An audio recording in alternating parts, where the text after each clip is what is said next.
Hello there guys, it's me Unstable Voltage and welcome to my first impressions video for Xenonauts. I don't very often do first impressions or review videos, but I do from time to time, and Xenonauts is one of those games that I've been really interested in through its development, and I was looking forward to it for it coming out for quite some time, and decided it would be really good to go through and give you guys a bit of a heads up of exactly what this game is about. Now, before I start, I'm just going to qualify this by saying that I did get a copy of this game for review from the developer. However, I am in no way being paid or sponsored to promote or critique this title. So all of the opinions in this video are my own, and they're going to be honest opinions. And hopefully they are also going to be fair and accurate. Now, if you don't know what Xenonauts is, it is a turn-based tactical game that is inspired very heavily by the 1994 title XCOM UFO Defense, or XCOM Enemy Unknown, goes by a few various different names depending on the region you were in, and it is created by British indie developer Goldhawk Interactive.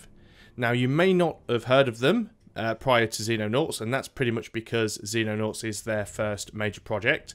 Work on Xenonauts started back in 2009. It was successfully kickstarted. It did suffer a few delays along the way while it had some additional polish and while the art style and graphics were changed slightly. But now, at the time of recording this video, the game has been released for just under 2 months. I think it came out on the 17th of June 2014. So what I'm going to do, as I said, this is not a review because I haven't completed the game from start to finish, but I've put about 11 hours into it so far, which I feel is enough to give me a pretty good idea of what the game is about and how the game plays and the mechanical changes based on the original. Now, bear in mind, this isn't designed to be a remake of the 1994 XCOM game. It is more of a reimagining. So the developer has stayed very faithful to a lot of the mechanics and the feel of the 1994 XCOM game, but there are also quite a few significant changes, and I'm going to go through and hopefully give you an idea of what this game is about and talk about this game on its own merits. But it would be impossible for me to go through and talk about Xenonauts without comparing it here and there to the original XCOM, and also maybe to the 2012 XCOM UFO, XCOM UFO Enemy Unknown by Firaxis Games and 2K, simply because a lot of the fans of the original XCOM were waiting for a game that was comparable. They saw the Firaxis one in 2012, and it didn't quite live up to expectations for a lot of people. So let's go in and have a look at Xenonauts.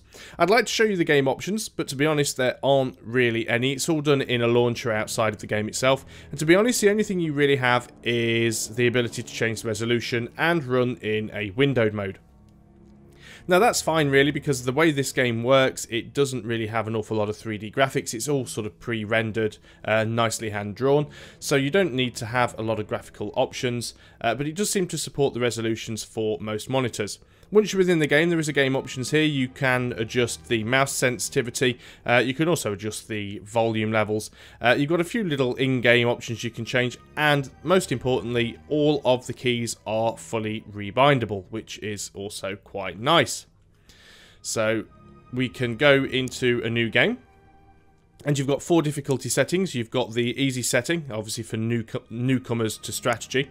You've got the normal setting. This is mainly for people who have played strategy games before and have an idea of what they're doing, but they're not necessarily an XCOM veteran. As you can see, it even mentions XCOM within the game itself.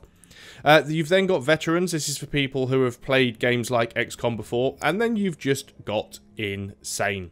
You can also turn the tooltips on and off. You can play in Iron Man mode, which means you're only allowed 1 save, which is the most current save, so you can't save scum. You can't lose all of your squad and then just go back and load your last save and try again. You're pretty much stuck with 1 save. Now, I've been playing this game in normal, even though I am an XCOM vet. I decided to go through in normal and see what happens.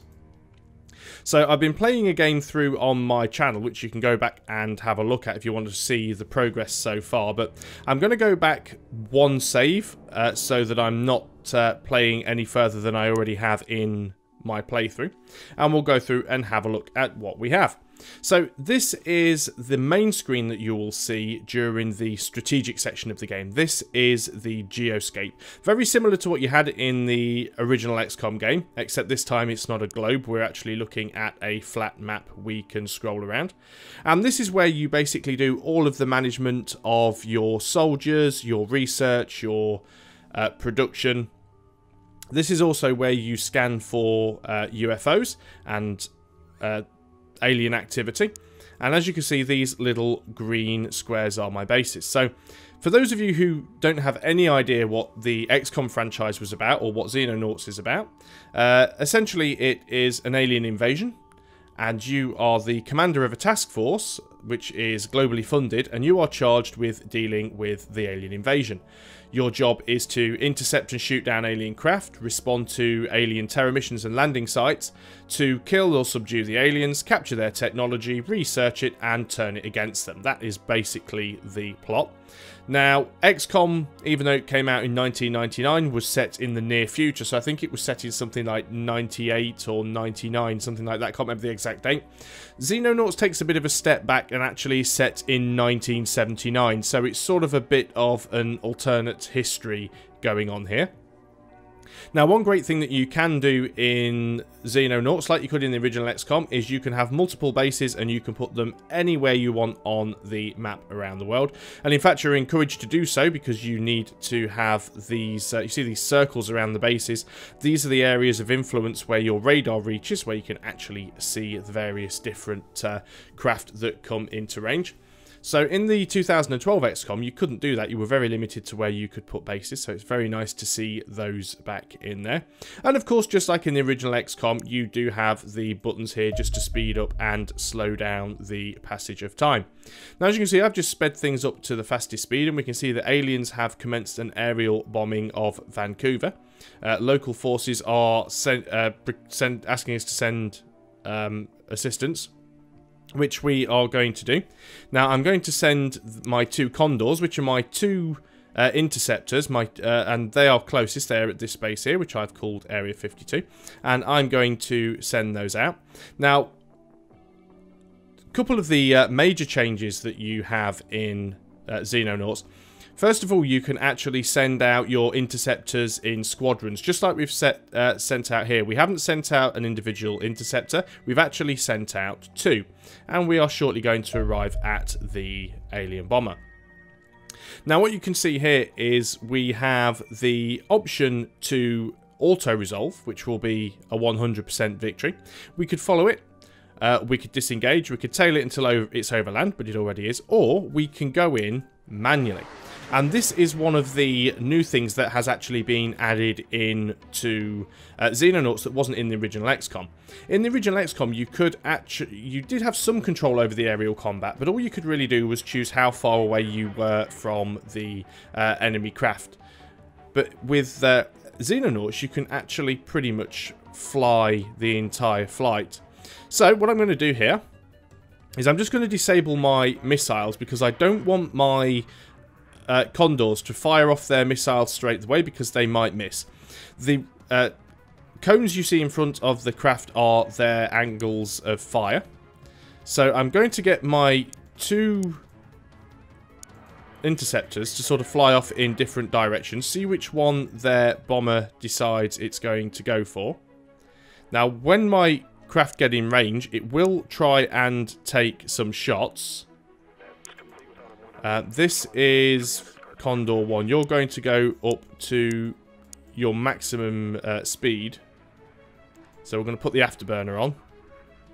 Now, probably will take a shot, which he has done.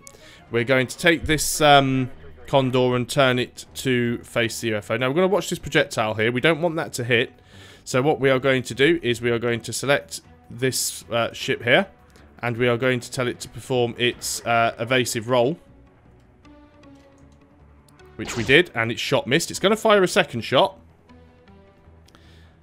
So what we are going to do is we're going to unpause, and hopefully before it hits, we are going to take a second evasive action, and we did. We are going to tell our second Condor there that it can go missiles free, because it has a lock. As we can see, we've got another shot coming in here, which we're going to need to dodge and make sure we select this craft. We've dodged out the way quite nicely. Our missile, or first missiles, have actually managed to hit. We're going to turn our missiles on with this ship as well. Probably don't need the afterburner on anymore, so let us turn that off. Got another shot coming in, which we're going to have to try and dodge, so we'll roll out the way of that. Taking our shots. Another missile coming in. Didn't quite get to dodge out of the way of that, unfortunately, because it actually came in quite fast. So all we can do now is turn this interceptor to shoot in front of the UFO. Hopefully we can hit it. Now, he moves quite slowly. And we have actually managed to destroy it. So we did lose one of our interceptors there. I haven't quite mastered this air game yet. It takes quite a lot of skill and precision to do it. So it does add something to the game that you didn't have in the original XCOM. If that sort of thing isn't for you, like I said, you do have the option just to hit the button and have it be auto-resolved. And whether or not you sort of win, the percentage score is based mainly on a number of factors, such as the type of aircraft you're sending out versus the type of aircraft you're up against, what sort of weapons you have versus the sort of weapons they have, how much combat flight fuel you have. All of those things are taken into consideration. Now, it is quite possible that you may have an auto-resolve situation that says you only have a 5% chance of winning. But it's quite possible if you went in and did it manually that you might actually win it with ease. It depends how good you are at that sort of thing. But that is one of the main new features that has been added to Xenonauts over the original XCOM. So if we go in and have a look at some of these other screens across here, you can see the first thing we've got is our base building screen. Very, very similar to how it would have been in the original XCOM. Pretty much the same size. You've got a 6x6 grid. You don't... some of the actual buildings have changed size a little bit now. Hangars are no longer 2x2, they're 1x2, so the hangars don't take up nearly as much space. And you don't have a single one square lift in the middle anymore. You just have the command center, which is 2x2, always right in the middle of the base. And you can have your base attacked by aliens, and the command center is what you must actually defend. Now, one thing that you will find on alien base mission, your base missions, when the aliens attack your base. In XCOM, aliens could only get into your base through the hangars or through the access lift. So some people used to try a little bit of a cheat where you'd put all of your hangars on one side in the access lift so that you could basically bottleneck all the aliens in one little square. Can't do that anymore because the aliens can spawn anywhere around the edge of the base. So all of your guys basically have to defend the middle. It's a bit of a king of the hill situation. And as you can see along the top here, I've got buttons to switch between my bases. I've got 3 at the moment, and I could have myself another 6 if I had the money to do so. And building buildings is just as simple as making sure you've got the money, clicking the appropriate building, and then just clicking where you want it to be built. So again, much the same way as it was in the original XCOM. Not an awful lot has changed there at all. Then you've got your research screen where you can actually pick the research that's available to you based on things that you've already researched and things that you've managed to capture from the aliens. And you can hire and fire different numbers of scientists and put them onto research. And the more scientists you put on the project, the quicker they will research it. One thing I have noticed in Xenonauts is sometimes these buttons here don't always seem to work the way they should. As you can see, how many times I had to click. You can hear the click. Sometimes it works, and sometimes it doesn't always respond, which is quite strange. Not a major bug. It's mainly just let's say there again was a click that didn't work. So a little bit of an interface glitch.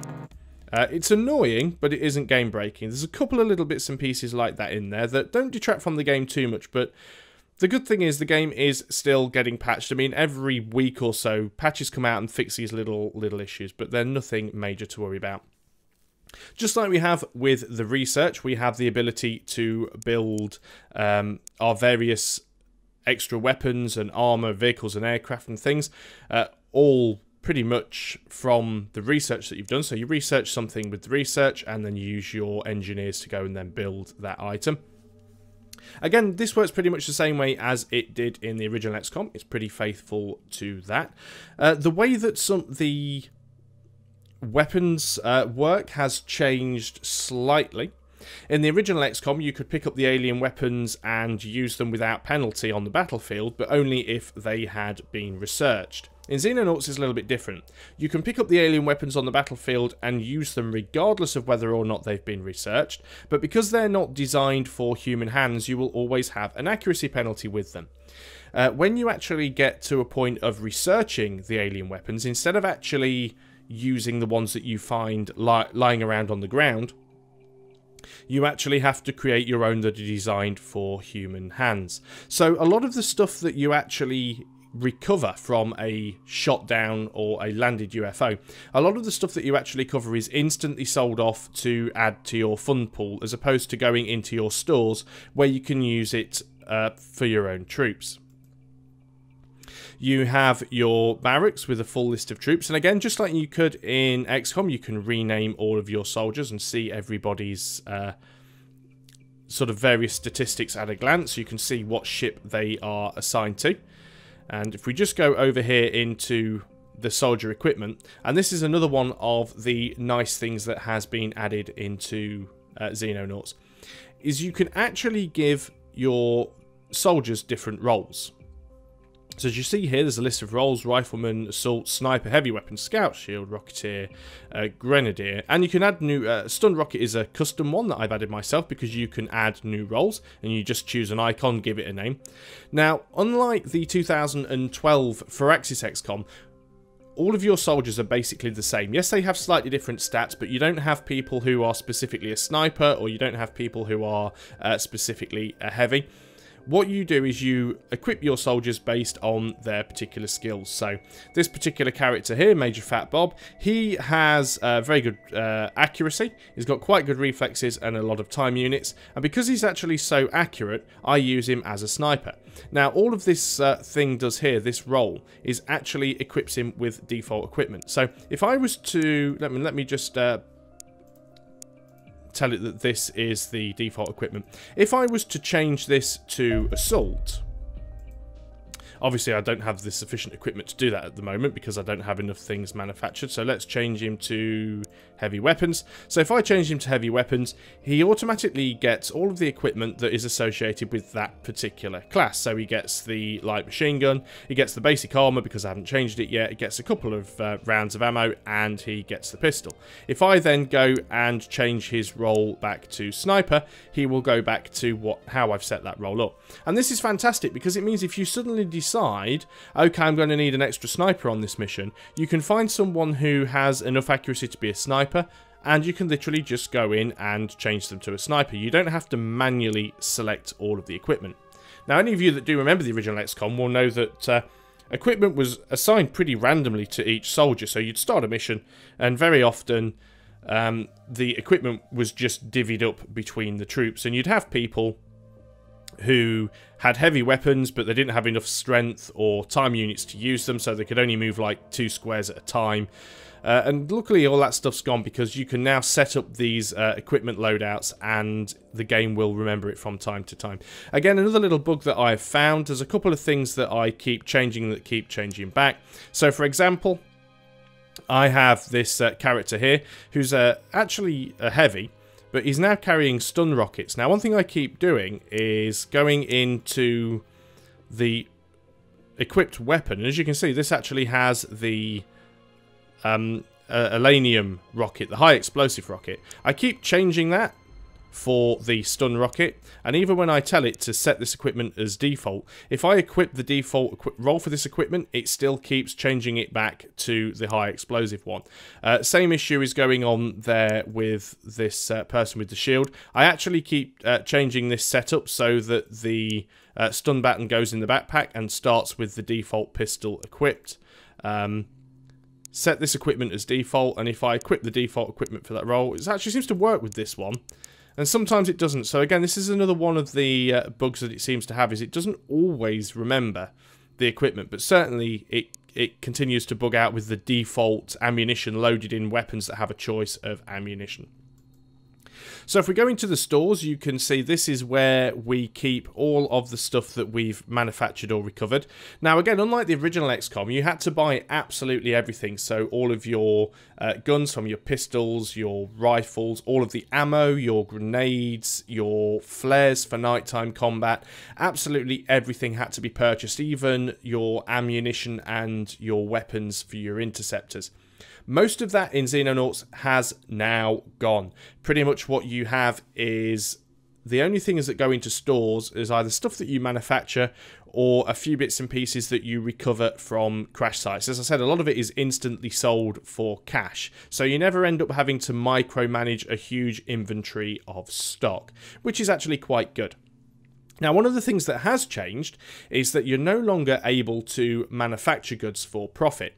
Now, this was something that you could do in the original XCOM, and a lot of people used to take advantage of that. Not sure whether or not it was a bit of an exploit or whether it was designed that way, but what you could do in the original XCOM is, if your engineers weren't particularly busy building anything important, you could get them to manufacture stuff just so you could sell it off, and you could very often manufacture things that sold for much more money than it cost to build them. Now, you can't actually do that in Xenonauts because it has been balanced in such a way that most things sell for only about 50% of the value that it actually takes to make them. Now, this actually makes the strategic game more difficult because, as you see, as I mouse over the various different regions, and they highlight in green, these are the different funding regions around the world. And if you look up here in the top right-hand corner, you can see that each region has a region relations and also various different funding levels, and those relations go up or down depending on how well you deal with the alien invasion in those regions, and this is why it's important to have quite a few bases spread around. Now, once you lose, because you can lose these funding regions if your reputation with them gets bad enough, once you lose 5 of them, it is game over. It's going to be difficult enough because you're going to start losing money, and now you can't actually use your engineers to make items to sell for profit. You rely very, very heavily on the funding from these regions. Now, one thing that I have found with Xenonauts, which I do find a little bit puzzling, is in the early game, you really do have to follow a certain set of motions in order to make the game relatively winnable. For example, you really need to get a couple of bases out very, very early on. Now, if you actually read the Quick Start guide for the game, this is mentioned. The Quick Start guide actually tells you the first few things that you need to do, such as setting up a second base, researching and building the more advanced type of interceptor. Now, the thing is, there isn't an awful lot of margin for error, which I think makes it a little bit difficult to explore different strategies. You pretty much have to build your second base very early on. You have to research that interceptor very early on. Now, it's possible to play without doing that, but I think you get to a point where you suddenly realise that you're out of your depths, and it's too late. Too much time has passed. You've got too much negative reputations with the funding nations. By the time you can then get a second base online and get the better interceptors online, the damage is done. So the actual game is much more difficult on the strategic layer than the original XCOM was. In the original XCOM, your success in the game was pretty much determined by your ability to defeat the aliens on the ground. It was all about the tactical combat. And the actual management side of things wasn't all that important overall. In Xenonauts it is. It is a lot more difficult to actually manage everything than it is to just actually fight the aliens on the ground. So, a couple more screens I haven't been in. Just very quickly, obviously you do have vehicles, the same as you did in the original XCOM. They take up the space of a few troops on the back of your dropship, but they have a lot more health, they can move a lot faster and usually have better weaponry. And you also have the ability to look at your various different craft that you have, see what their health is, see how much fuel they have. And if we go over to our dropship, you can also see all of the troops where they're assigned, and you can actually move them around, so you can actually pick people to start near the side doors and what order people are stacked up at the door, which is quite nice. And if we go in here, we've got the Xenopedia, which is pretty similar to the way that the encyclopedia worked in XCOM, where you can see a list of all of the technologies that you've researched, and you can basically go through and reread anything that you may have missed. And this is basically like the help file. It tells you what everything does. So that's pretty much the strategic element of the game. Let's try and get ourselves a ground mission, because that's pretty much the most important thing in Xenonauts, as it was in XCOM. You see, we've researched the bomber. That was automatic because we shot one down. That has now been researched. Let's just speed things up a little bit. Some items have arrived at one of our other bases. Now, here's another thing that changed. As you remember, when we actually intercepted that craft, that bomber from Area 52, one of our interceptors actually got shot down. Now, as you can see, it's still here. Condor 3 is still there, and it has 0 health. In the original XCOM, if one of your interceptors or aircraft got shot down, that was it. It was lost. It was destroyed. You had to repurchase or rebuild it. In Xenonauts, your aircraft will get recovered. It takes a long time, and it takes a long time to fix them up, but you do get them back, which is a nice thing. So I'm just trying to speed things along until we get ourselves a mission I can show you. And again, we're just getting stuff from the research lab. Okay, we've detected a UFO. Now, this one could be interesting because it's a very small UFO, but it's also being escorted by 2 very small UFOs. So there's going to be 2 fighters escorting that. We're going to try and intercept it if we can. We are going to send out our... Well, our Condors from Indochina can't actually reach, which is surprising. So I'm going to send out my 2 Condors from Middle East. Oh, because it was that one. They've all popped up at the same time. This is quite interesting. So, let's have a look what we've got here. This is a medium UFO, which doesn't appear to have any escorts. So, we're going to try and intercept that with our Foxtrot. And this one over here, we might be able to intercept with our 2 Condors from Indochina. So, this is one of the things that you do find that happens. Waves of UFOs tend to spawn in 3s. Okay, that UFO's disappeared, so we're going to return to base. And if you don't have enough bases around and you don't have enough aircraft around, they're just very, very difficult to deal with. Okay, so we actually have 3 fighters here, and we are going to auto-resolve that for 100% victory, because if I tried to do it manually, I would probably fail. So as you can see, we've used up most of our ammo, but we have 100% health, so those guys can come back. You don't get crash site for fighters, so we just recover from stuff there. Let's speed things up a little bit. We're chasing that big one around. That is a Corvette. Now, Corvettes are very, very difficult to take out. And as you can see, if we tried to auto-resolve this, we would have a 0% chance of victory. Our Foxtrot only has 2 missiles. It doesn't have any guns. It is not going to be able to take down that Corvette. So I'm actually going to disengage from that. What I'm going to try and do is intercept it with my other Condors, but they don't have the range and they're currently rearming, so I can't do an awful lot about that right now. He's probably going to get away. We've got another UFO over here near Indochina. Again, that is probably a Corvette, so we're going to intercept that with our 2 Condors. And it's probably going to fly around over the sea. We'll tail it until it's over land if we can. We've detected another UFO. Can't do an awful lot about that right now. Let's see if we can actually get this one over land, which we are. So we will auto-resolve for 100% victory. Didn't take any damage, but it is now shot down. Don't think we can do anything about that one. Now, you have 2 options now when you have a crash site on the ground. You can either intercept it, or you can airstrike it. Now, airstriking it instantly removes it from the map, so you don't have to fly there and deal with it, and you get a little bit of cash, or you can actually intercept it and get yourself a little bit more recovery. So we're going to send our dropship over there. Don't think there's an awful lot we can do about that other UFO that is flying around, unless we've actually managed to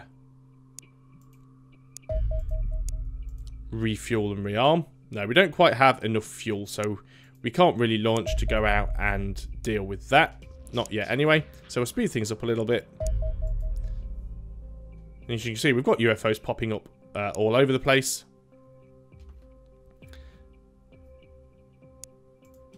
So we'll send our interceptor out to that one, and this one that's right near our base in Indochina we can probably now get if we intercept with our 2 Condors. Oh, they're still rearming, can't quite send them out yet. Might be able to get it, but probably won't. So you guys go out and intercept that one. Auto-resolve so we can shoot it down. shot it down over the water, so we don't have to worry about it. Return to base because you're out of fuel. And we're going to land here in nighttime, which is a little bit of a pain. But now I can show you the sort of tactical parts of the mission. And this is where the game actually comes into its own, and where you actually start to see what it looks like.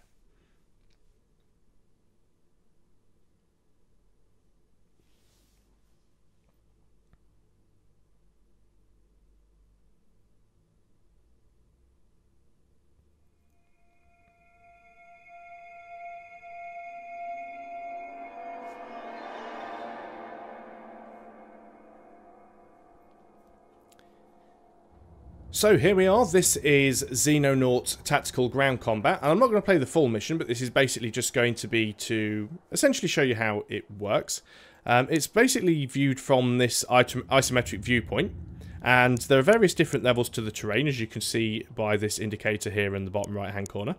We go down to the bottommost level. You can see we all start with our troops in the dropship, and basically each troop has a health, and a number of time units and morale, various other stats as well. Now, the number of time units determines what they can do on a single turn. So, as you can see, as I click on the ground here, it's going to tell me how many time units I will have remaining to make a certain move.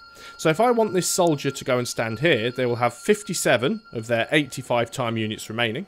And it also tells me down here on the bottom how many of those time units it requires to perform various other actions, such as taking certain types of shots. So you have snapshots, normal, aim shots. Each one is more accurate but takes more time because they actually have to aim. So if I double click here, this soldier will run out to that position. I can also get them to do various other actions, such as turning to face a particular direction.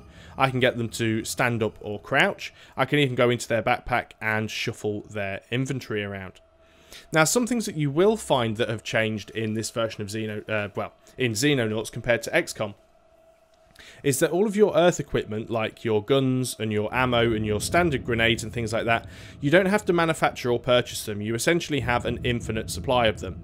And when you do a night mission, you also get given flares, and you have an infinite number of flares on you. So you only carry a limited number of grenades. So, for instance, I've got my assault guys, my rifle guys here set up to carry a single high explosive grenade or a single frag grenade, but I don't have to purchase them or build them. But whenever it's a night mission, you automatically get given flares. So I can throw this flare out, and that will highlight some more of the terrain, because you can only see for a certain distance, but you need the terrain to be lit in order to be able to see. Now, here's another one of the changes that you will see in Xenonauts compared to the original XCOM. You actually have local forces. You have civilians, and some of those civilians can be armed, and you will also have things like police officers and various military members on the ground, and they can have weaponry as well. So we're going to start to move some of our other guys off the dropship here. Now, as you can see, the game has this very nice hand-drawn art style. In fact, that is actually how these assets are created. They were originally created and then hand-drawn over the top to give you this very nice art style. And this is the reason why the game doesn't really have a lot of graphical settings to play with, because it's all viewed from this sort of isometric viewpoint. But it still looks very good nonetheless. So let's get some more of these guys out to what we think might be relatively safe positions, and try and throw some flares out where we can. Now, the maps in Xenonauts are, I will say, pseudo-randomly generated. If you take something like the original XCOM, all of the maps were randomly generated, and this sometimes led to some slightly buggy behaviour, where you would have roads cutting through buildings, and sometimes you'd have buildings that had a second floor but didn't have any stairs leading up to them. You'd have rooms with no doors, and sometimes things got a little bit scrambled and a little bit confusing. Then you take the 2012 Firaxis XCOM, where all of the maps were handcrafted, so you would very often see the same maps over and over again, especially if you played the game a lot. In Xenonauts, it's a little bit of a mixture of the two. The maps are randomly generated, but they're generated from a selection of pre-constructed sort of sectors, various different buildings and layouts that are joined together in different ways, like a giant jigsaw puzzle. So You won't necessarily find maps that are 100% identical. You'll certainly start to see buildings, structures, and things that seem familiar from map to map. But one of the great things about Xenonauts is it actually has full modding support. So there's lots of people out there that make mods for the game that change the gameplay, change the mechanics and the way things work, and that also includes additional map packs. There's a couple of really good ones out there. So let's just end the turn, let the aliens have a go. And as you can see, to start things straight off, we've actually had an alien open the door and take shots at us. I've actually not seen this particular type of alien before. So this gives me a good opportunity to talk about a couple of the added things to Xenonauts. First of all, suppression. It's actually now possible, if shots miss, to suppress a target. Now, a suppressed target loses all of their time units on the turn in which they're suppressed, so it means that they are unable to shoot back if they have a weapon. It also normally makes them duck automatically, and then on the following turn it removes half of their time units. So I've got one of my guys here with a shotgun, and you can see one of my guys now actually has some wounds. Now I could heal that with another soldier, otherwise she's actually going to bleed out and die. But more importantly, we actually need to go and deal with this guy in the doorway. So I'm actually going to try and take an aimed shot, which is the most accurate shot. Gets the hit, doesn't do a lot of damage. I can take a normal shot. Now this thing seems to have an awful lot of health, or something that's giving it a lot of protection. Like I said, this is one of the alien types I actually hadn't seen before in my playthrough, which is very odd. But we are going to take a couple of shots with our shotgun if we can. And that missed very nicely. Taking a shot. At least we actually got the kill that time. So you can see how it works with your time units down here. You can actually reserve time units if you, let's take for example Fat Bob here. If we say we want to reserve time units for a normal shot, and then I tell him I want to move him somewhere, you can now see these yellow tiles that tell him if he moves any further than that, he won't be able to take that shot. Also means that he's got a very good chance on his next turn, if he spots an alien, of being able to take what's called reaction fire, where he will automatically take a shot. So let's see if we can go over here and heal somebody. We haven't got a medipack, so that's no use at all. Let's just start moving people up and see if we can see some more aliens. And there we go. That is where that guy was hiding, is in that door. He's probably going to shoot the civilian. Like I said, now we've got civilians that have the ability to return fire, which you never had in the original XCOM. And that guy's probably going to die. Yeah, civilian gets shot in the back. Now, there have also been some other changes to things as well. First of all, the way in which you can complete missions. It used to be, in the original XCOM, if you had a crashed UFO, or a landed UFO, in order to complete the mission, you had to find every last alien on the map and kill them. And sometimes this could be problematic, because aliens do have a habit of hiding in buildings, and sometimes you would take turn after turn trying to go around and find where they were.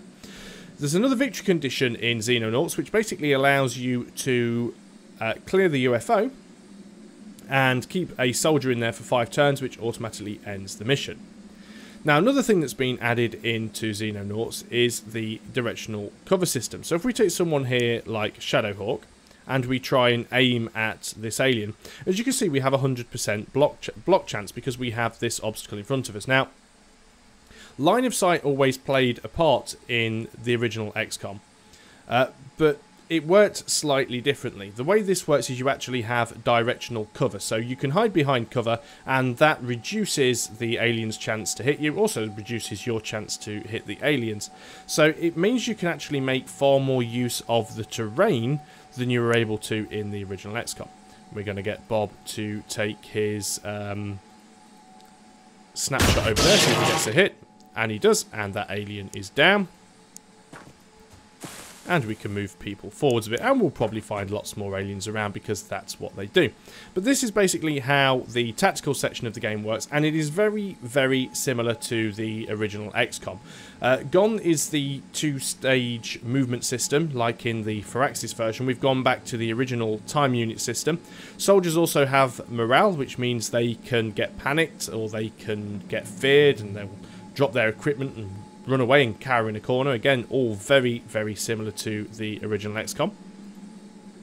And you've got all of your troop management for reloading, so we can reload someone if they have the appropriate time. Doesn't have enough time units left to do so. And people can die out from their wounds and so on and so forth. Let's just have a look through there. All seems clear. So as you can see, the actual look of the game is quite nice. The graphical style actually suits it quite well. Even though it is hand-drawn and is to a certain degree quite sort of cartoony in a pastel-shaded sort of way, it really does fit the theme of the game quite well. And at no point have I played this game... I mean, you compare it to the original 1994 XCOM anyway. Obviously, the graphics are, you know, 20 years better looking. But at no point have I played this game and been distracted by what I thought, this doesn't look very good. I actually really like the look. Now, another thing as well, you probably can't hear it too well, is the music.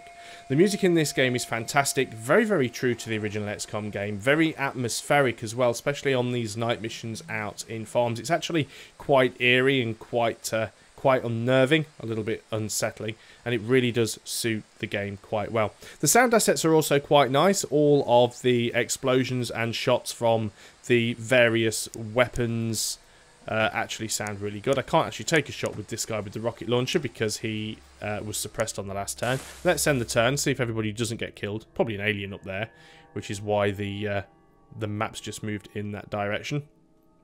Sometimes during the alien turn, things do glitch out and stall a little bit. Not sure whether or not that is a bit of a bug, but I haven't found any bugs that are game-breaking. And there's one of our soldiers dying from wounds. Like I said, the only bugs that I found are really minor things, usually things that affect the game interface more than anything. And that's just a quality of life thing. They're a little bit on the annoying side, but they don't actually break the game for me, and that's fine. I understand that games are going to have those sorts of issues, but at least they are being addressed by the developer, which is always a good thing. Let's take a shot at that guy. We actually missed, which wasn't good. Still can't take a shot with that rocket because, of course, he was suppressed again.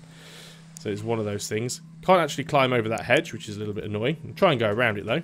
Probably run into more aliens. And then we suddenly get here and find, oh, hang on a minute, we can't get around there because the hedge is longer than we thought it was. And we have to run the long way around. I think the maps are better designed because they are pseudo-random generated. They do seem to have used the cover system to its full advantage. I don't think having cover would have worked very well with completely random generated maps, as we take more shots from the darkness. Again, this is something that was removed from the Firaxis XCOM, was that once you activated a group of aliens, you would see them, they'd get a free turn, they'd go away and hide. Here you can actually get shot from something that you can't see, and it's quite possible for you to force fire. If you hold down control, you can actually shoot out into the void, and you never know, you might actually hit something that you can't see. That is quite possible to do. But all in all, how do I summarise this game? Well, personally, I quite like it. I am a big fan of the original XCOM, and Xenonauts is very, very true to it in its feel and its execution. Yes, there have been some changes that have been made. The most significant change is, for me, that I dislike, as I said earlier on, has to be the fact that the game now seems to be much more difficult around the strategic element, the actual element out on the Geoscape. It doesn't matter how well you do on the missions, you could come to every single mission and you could kill all of the aliens and not have a single casualty on your side. But you can still lose the game very, very easily by poor management during the strategic element of the game. That's the thing that I dislike the most. But again, that's not necessarily something wrong with the game. That is just personal preference, and it is my opinion. I quite like some of the changes that have been made. I do like the cover system. I like that a lot. I like the fact that you now have the more involved air combat system, although I tend not to use it all that much because, as I've said, I'm just really not all that good at it, but I think it is a great addition. It is something that the original game was lacking quite heavily. And let's see Alien take his shot. Yeah, nasty little buggers those. But all in all, my opinion of Xenonauts is a solid thumbs up. As I've said, played it for about 11 hours. I've enjoyed what I have played so far. I'm certainly going to keep on playing it. I'm very, very looking forward to seeing the end game and seeing what the outcome's going to be. How did we lose that guy there? Let's take another shot at him. And we missed, isn't that typical? As you can see, we found the UFO. The UFO is over there. As I'm cycling through all of my various troops. Let's see if we can have a rocket shot with this guy. Can you hit from there? No, you've been suppressed again. Not doing very well there. But, yeah, so far, Xenonauts has turned out to be a very good game. What I would say is, if you are a fan of the original XCOM, then you'll definitely enjoy Xenonauts. It is a... You can tell that there's a lot of love gone in to this game. The developers really made every effort to try and capture everything that the original XCOM had, and it's actually worked very well.